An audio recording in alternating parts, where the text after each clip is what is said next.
श्री स्वामी समर्थ, श्री गुरुदेव दत्त. आपण प्रत्येकजण सकाळी उठतो, अंघोळ वगैरे करून आपल्या कामासाठी बाहेर निघत असतो.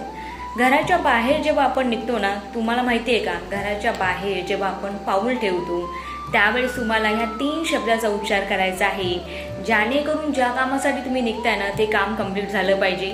त्या कामामधला अर्थ तुम्हाला कळला पाहिजे, म्हणजे काहीतरी बेनिफिट सापडले, म्हणजे आपण म्हणतो ना मी ह्या कामासाठी चाललोय तर ते काम पूर्ण झाल्याचा आनंद तुम्हाला झाला पाहिजे, म्हणजे काही ना काही त्याच्यातून निष्कर्ष निघला पाहिजे.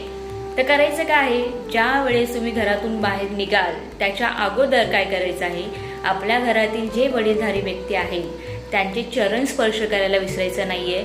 स्वामींना नमन करायचं आहे, स्वामींना सांगायचं आहे की बाबा आम्ही ह्या कामासाठी निघालो आहोत, तर माझं हे काम पूर्ण होऊन द्या. आणि ही रोजची सवय करून घ्या. 2-3 शब्द बोलायचे आहेत आणि ही सवय खूप चांगली आहे. त्यावेळी ज्यावेळेस घरातून बाहेर निघाल शक्यतो पाणी पिऊन निघा, आणि जर जमत असेल तर थोडीशी साखर, पण ज्यांना डायबिटीस असेल, नाही खायचं असेल त्यांनी गुळाचा तुकडा थोडासा जरी घेतला तरी चालेल, नसेल तर 1 इलायची तोंडामध्ये टाका आणि निघा.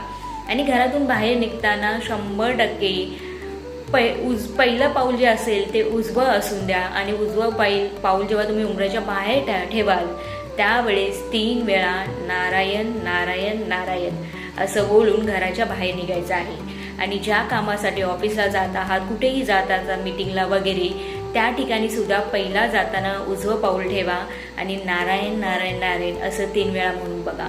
आपली कामं 100% पूर्ण होतात. कामं पूर्ण होण्याची जी होप असते, आशा असते, ती जाणवते आणि एक पॉझिटिव्ह एनर्जी आपल्यामध्ये येते आणि काम आपलं 100% होईल हे सुद्धा आपलं जाणवतं. स्वामी ते आपल्या पाठीशी सदैव आहेत, पण छोट्या छोट्या गोष्टी, छोट्या छोट्या सवयीसुद्धा आपल्याला तेवढंच बेनिफिट देतात. आणि कमेंटमध्ये लिहायला विसरू नका. श्री स्वामी समर्थ, श्री गुरुदेव दत्त.